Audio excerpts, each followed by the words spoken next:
L'invité du jour, animé par Aurélie Véron.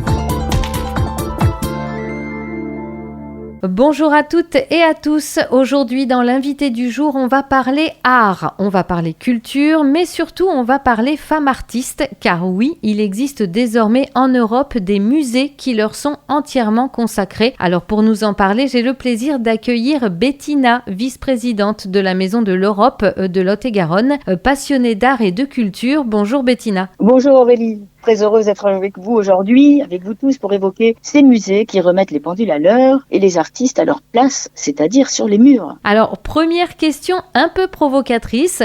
Pourquoi faire un musée seulement pour les femmes artistes ? L'art, ce n'est pas universel alors ? Si seulement. Bon, disons qu'en théorie, oui, mais dans la pratique, pendant des siècles, l'histoire de l'art a surtout mis les hommes en avant. C'est un peu comme si on avait organisé une grande fête et qu'on avait oublié d'envoyer la moitié des invitations. Du coup, ces musées ne sont pas des musées contre les hommes, mais pour la visibilité des femmes artistes. C'est une façon de dire, elles étaient là, elles ont créé, et maintenant, on les regarde enfin. Oui, c'est vrai que dans beaucoup de grands musées, on retrouve souvent les mêmes noms et rarement des prénoms féminins. Oui, exactement, c'est ça.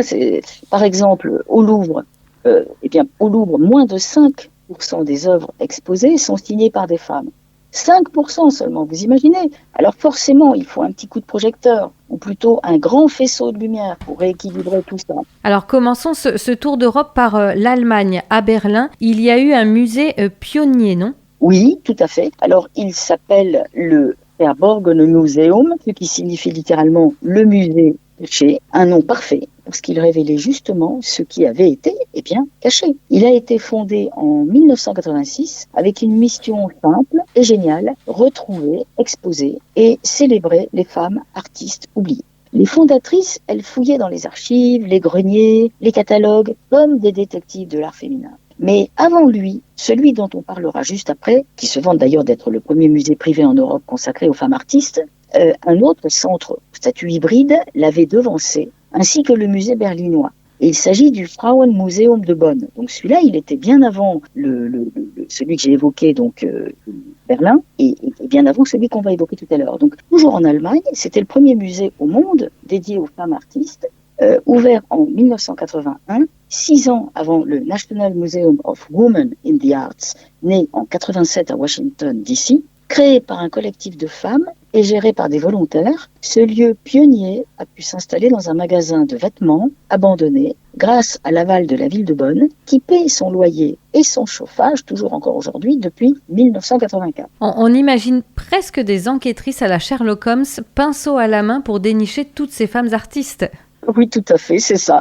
Ce musée a permis de redonner vie à des artistes complètement effacés de la mémoire collective. Et depuis 2022, cette collection a rejoint la Berlinische Galerie, un grand musée public à Berlin. Alors le musée caché n'est plus si caché que ça. Il a même trouvé une très belle vitrine. Allons maintenant en France. Du côté de la Côte d'Azur, il paraît qu'à Mougins, il y a un musée flambant neuf. Voilà, tout à fait. Alors c'est celui qui prétend être le premier, mais qui n'est pas tout à fait le premier. Alors il s'agit du FAM, F-A-2-M, inauguré en 2024, c'est vraiment tout récent. C'est le FAM Artist Musée de Mougins, entièrement dédié aux créatrices, des pionnières du 19e siècle, aux artistes contemporaines d'aujourd'hui. Alors je vous invite à écouter et regarder les différentes vidéos et interviews que vous pouvez trouver sur le net. Il y en a plusieurs, vraiment vous avez l'embarras du choix. C'est un musée lumineux, joyeux, coloré, avec plus de 90 artistes représentés. On y trouve des grandes figures comme Berthe Morisot, Marie Cassatt, Eva González, Léonore Fini, Ida Kahlo, Leonora Carrington, Lee Krasner, Louise Bourgeois, Niki de Saint-Phal, Maria Elena Vieira da Silva, Marina Abramovic, Tracy Emin, John Mitchell, Nan Goldin, Alice Neal et Shirin Neklat, pour ne citer que ces quelques-unes. C'est un musée sous le soleil pour des artistes longtemps restés dans l'ombre.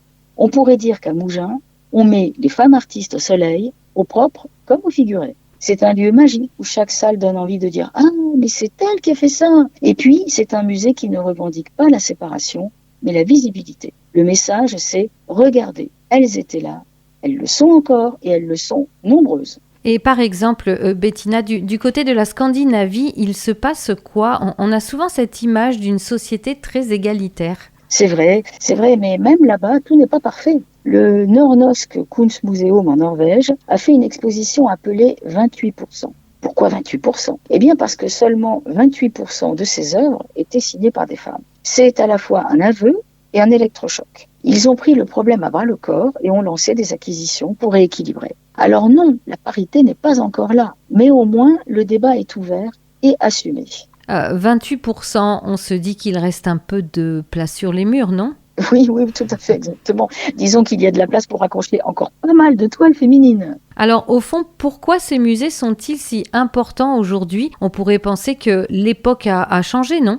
Oui, elle change, mais pas toute seule. Ces musées sont des accélérateurs de changement. Ils nous obligent à reconsidérer nos repères. Parce que quand on ne montre qu'une moitié de l'histoire, on finit par croire que c'est la totalité. Et ça, c'est vrai pour l'art, mais comme pour tout le reste. Ce n'est pas juste une question d'égalité, c'est aussi une question de mémoire. Et là, durant les rencontres Michel Serres de ce week-end dernier, tout cela a été souvent évoqué. Montrer les femmes artistes, c'est réécrire une partie manquante de l'histoire. Et puis, c'est aussi un geste d'encouragement pour les nouvelles générations.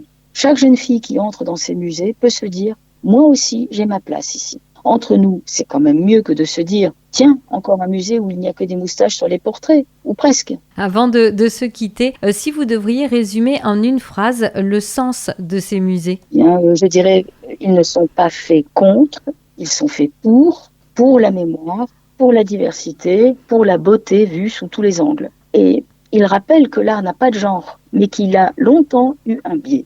Alors aujourd'hui, on corrige et on s'enrichit. C'est une belle conclusion. Merci Bettina pour cette plongée passionnante dans le monde des femmes artistes. Et merci à vous, chers auditeurs, de nous avoir suivis. N'oubliez pas, la prochaine fois que vous irez au musée, regardez les signatures et dites-vous qu'il y a encore beaucoup de découvertes à faire.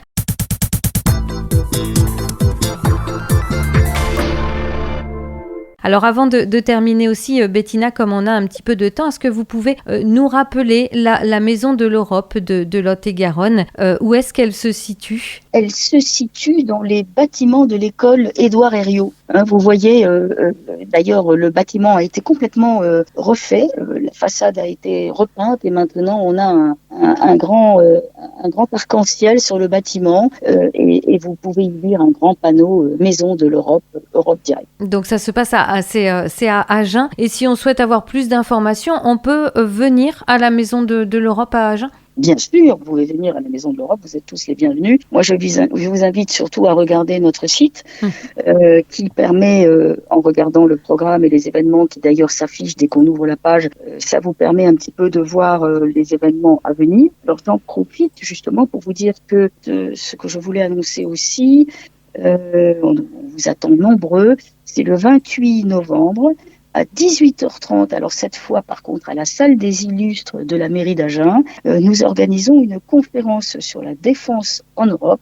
Le conférencier c'est Hubert Védrine étant le fils de l'ancien ministre sous Chirac et Mitterrand. Donc voilà. Une conférence débat, voilà, vous l'avez dit, donc ça se passe dans la mairie d'Agen, salle des illustres. Ça, tout à fait, 18h30. Je voulais simplement rajouter que n'oubliez pas, c'est toujours mieux de s'inscrire. Ça nous permet, nous, de savoir un petit peu, de pouvoir évaluer le nombre de chaises. Et ça, c'est valable pour l'escape game comme pour la conférence. Il y a par un simple clic, vous pouvez vous enregistrer et vous inscrire. Eh bien, c'est parfait. Et donc, si on souhaite en savoir plus sur la Maison de l'Europe, eh bien, rendez-vous sur le site internet www.maisoneurope47.eu et vous retrouverez toutes les informations sur l'association, sur les différentes animations et les services qu'elle propose. Merci beaucoup, Bettina, d'avoir pris un petit peu de temps avec nous et pour nous informer aussi sur les femmes artistes. Merci à vous. Merci Aurélie. Bonne journée, à bientôt.